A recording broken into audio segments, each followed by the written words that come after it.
नमस्कार, आप देख रहे हैं हेडलाइंस न्यूज। दिन भर की ताज़ा खबरों के लिए अभी सब्सक्राइब करें, साथ में बेल आइकन भी प्रेस कर लें। खबरों में आगे बढ़ने से पहले वीडियो को लाइक जरूर करें और अपने दोस्तों के साथ ज़्यादा से ज़्यादा शेयर करें। और आप किस राज्य शहर से न्यूज को देख रहे हैं, कमेंट में लिखना ना भूलें। दिल्ली के मुख्यमंत्री अरविंद केजरीवाल गुजरात विधानसभा चुनाव को लेकर भाजपा को घेरने में लगी हुई है। केजरीवाल ने एक ट्वीट कर कहा है कि महाराष्ट्र के सीआर पाटिल गुजरात भाजपा अध्यक्ष है। भाजपा को अपना अध्यक्ष बनाने के लिए एक भी गुजराती नहीं मिला है। लोग कहते हैं ये केवल अध्यक्ष नहीं, गुजरात सरकार यही चलाते हैं, असली सीएम यही है। ये तो गुजरात के लोगों का घोर अपमान है। भाजपा वालों, गुजरात को गुजराती अध्यक्ष तो फिल्म मेकर अशोक पंडित ने सीएम केजरीवाल के इस ट्वीट पर जवाब देते हुए कहा कि आप दिल्ली में क्या कर रहे हैं केजरीवाल जी, देश को बांटने के अलावा कुछ भी करो। अरविंद केजरीवाल के इस ट्वीट पर लोग भी अपनी प्रतिक्रिया दे रहे हैं। शिव कुमार नाम की यूजर ने लिखा है कि केजरीवाल का काम ही आपस में लड़ाओ और राज करो।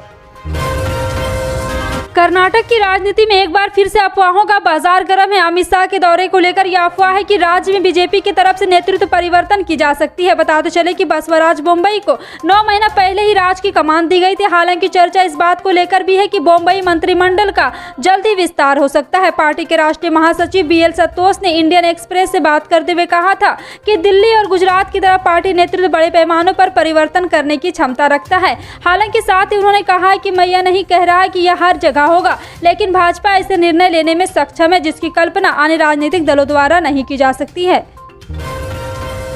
यूं तो बिहार के मुख्यमंत्री नीतीश कुमार अमूमन हर मुद्दे पर अब अपने सहयोगी और सरकार में संख्या के आधार पर बड़े भाई भाजपा के सामने नतमस्तक रहते हैं, लेकिन इस बार रमजान में न केवल इफ्तार आयोजित कर और निमंत्रित किए जाने पर हर उस इफ्तार में शामिल होकर उन्होंने उनके कट्टर आलोचकों के अनुसार बिहार के मुसलमानों का दिल जीता है। वहीं देश भर में उनके प्रति अल्पसंख्यक समाज में सम्मान ही बढ़ा है। इस वर्ष मुसलमानों के अनुसार रमजान का महीना इसलिए कठिन नहीं था क्योंकि भीषण गर्मी और तापमान आसमान पर था, बल्कि उनके अनुसार जैसे उत्तर प्रदेश चुनाव के समय से पहले हिजाब और बाद में बुलडोजर के बहाने डराने का एक नया दौर शुरू हुआ। और खासकर बिहार में भी सत्ता में बैठे भाजपा के विधायक गैर नीतीश मंत्रिमंडल के मंत्री इस मॉडल को अपनाने की मांग करने लगे तो सब नीतीश के तरफ से आशंका से देखने लगे।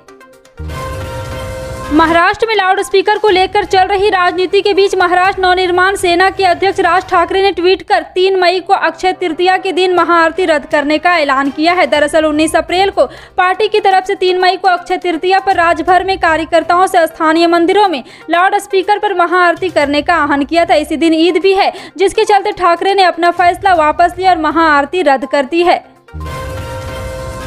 राजधानी दिल्ली में सोमवार को न्यूनतम तापमान 27.4 डिग्री सेल्सियस दर्ज किया गया, जो सामान्य से 3 डिग्री अधिक है। मौसम विभाग ने दिन में आसमान में आंशिक रूप से बादल छाए रहने और धूल भरी आंधी के साथ तेज हवाएं चलने और बूंदाबूंदी के संभावना जताई है। भारतीय मौसम विज्ञान विभाग ने कहा है कि दिल्ली में अधिकतम तापमान 39 डिग्री सेल्सियस तक पहुंचने के आसार हैं। दिल्ली में सुबह 8 बजे सापेक्षिक आर्द्रता 61% दर्ज की गई है। दिल्ली में रविवार अधिकतम तापमान 40.5 डिग्री सेल्सियस दर्ज किया गया है।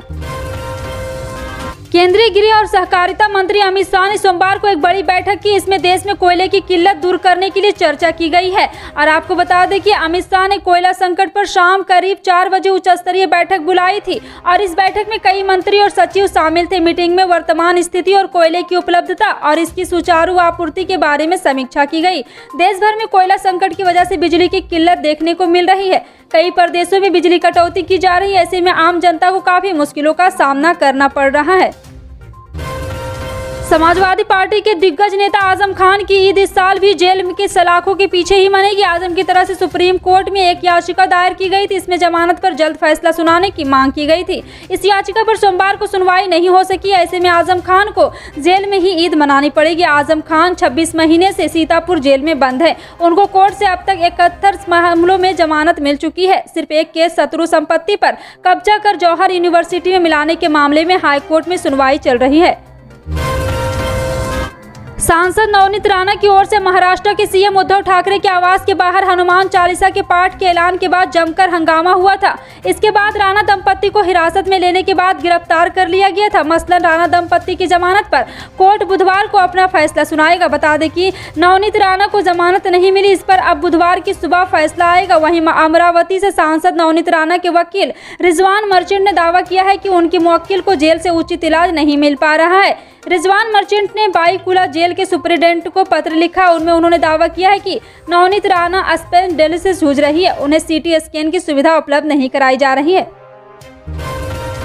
उत्तर प्रदेश के मुख्यमंत्री योगी आदित्यनाथ उत्तराखंड के दौरे पर आने वाले हैं। मुख्यमंत्री योगी आदित्यनाथ 3 मई को अपने 3 दिवसीय दौरे पर उत्तराखंड आएंगे। इस दौरान वो अपने गृह ब्लॉक यमकेश्वर का भी दौरा करेंगे, जहां से वे अपने घर भी जाएंगे। बीते दिनों यमकेश्वर के थिया ठानी पहुंचकर स्वास्थ्य मंत्री धन सिंह रावत ने सीएम योगी के प्रस्तावित कार्यक्रम की तैयारी का जायजा लिया।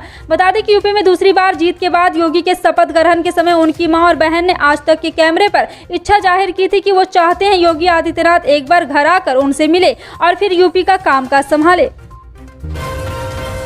दिल्ली में पिछले 24 घंटों में कोरोना के 1076 नए मामले सामने आए हैं, लेकिन यहाँ पर आपको बता दें कि इस दौरान 1329 मरीजों ने कोरोना को मात भी दे दी है। साथ ही पिछले 24 घंटे में कोविड-19 से किसी भी जान नहीं गई है। वहीं राजधानी में अब कोरोना के एक्टिव मरीजों की संख्या 5744 हो गई है। दिल्ली में कोरोना संक्रमण दर बढ़कर 6.42% हो गई और बात करें तो कल तक संक्रमण दर 4.89% थी। हरियाणा की सरकार ने बढ़ती गर्मी के देखते हुए बच्चों को राहत दी है। सरकार ने स्कूलों का समय बदल दिया है। अब सुबह 7 बजे से दोपहर 12 बजे तक बच्चों की क्लासेस चलेगी और सरकार द्वारा जारी किए गए आदेश में कहा गया है कि पूरे हरियाणा राज्य में जो हालात है वह निर्णय लिया गया है कि पहली क्लास से 12वीं तक के सभी स्कूलों का समय बदलकर सुबह 7 बजे से दोपहर 12 बजे तक कर दिया गया है।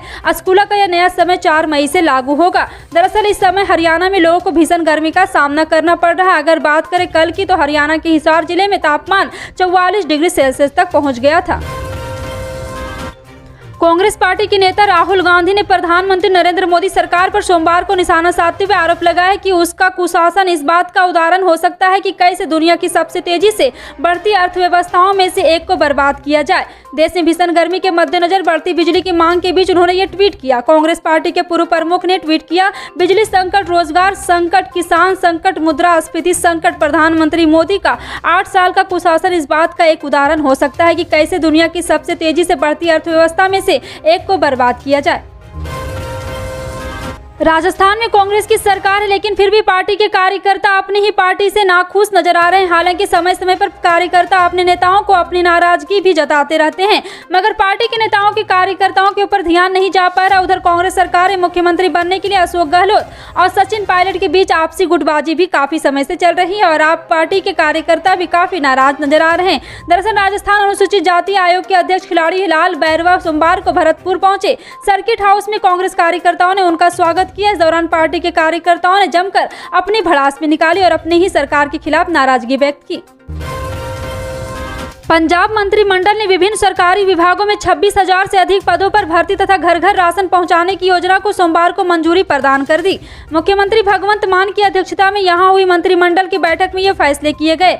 मान ने बैठक में लिए गए निर्णयों को जानकारी अपने ट्विटर हैंडल पर साझा करते हुए कहा कि घर घर राशन पहुँचाने की योजना को भी मंजूरी दी गई है। उन्होंने कहा कि विभिन्न विभागों में 26,454 भर्तियों को मंजूरी दी गई है। मार्च में आम आदमी पार्टी के राज्य में सत्ता में आने के बाद विभिन्न विभागों में 25,000 रिक्त पदों को भरने का वादा किया गया था। पीएम किसान सम्मान निधि की 11वीं किस्त पर अभी तक स्थिति साफ नहीं है। सरकार की तरफ योजनाओं के पात्र किसानों का KYC पर कराया जा रहा है। ऐसे में काफी किसान इस असमंजस में है कि कहीं 11वीं किस्त लेट न हो जाए या 11वीं और 12वीं की साथ तो मिलेगी, लेकिन अब KYC और 11वीं किस्त पर बिहार सरकार ने बड़ा अपडेट दिया है। आपको बता दें, बिहार में प्रधानमंत्री किसान सम्मान निधि के 85 लाख पात्र किसान है। इनमें से 36 लाख किसान अभी तक KYC नहीं कराया है। KYC नहीं कराने की स्थिति में बिहार सरकार की तरफ से किया गया है कि इसके चलते किसानों को पैसा मिलने में परेशानी नहीं होगी। इससे यह माना जा रहा है कि दूसरे राज्यों में भी किसानों का KYC नहीं होने पर 11वीं किस्त पर असर नहीं पड़ेगा। सरकारी तेल कंपनियों ने पेट्रोल डीजल के नए रेट जारी कर दिए हैं। रविवार को भी कीमतों में कोई बदलाव नहीं किया गया। लगातार 25 दिन से कीमतों में कोई बदलाव नहीं हुआ। ग्लोबल मार्केट में कच्चे तेल का दाम अब भी $100 प्रति बैरल के ऊपर बना हुआ है। तेल कंपनियों ने आखिरी बार 6 अप्रैल को पेट्रोल डीजल के दाम बढ़ाए थे। इसके बाद से देश के चारों महानगरों समेत सभी प्रमुख शहरों में तेल की कीमतें स्थिर बनी हुई है। राष्ट्रीय राजधानी दिल्ली में पेट्रोल 105.41 रुपये जबकि मुंबई में 120 रुपये लीटर से भी ज्यादा महंगा बिक रहा है। हालांकि तेल कीमतों में राहत देने के लिए केंद्र और राज्य सरकार के बीच बहस जारी है।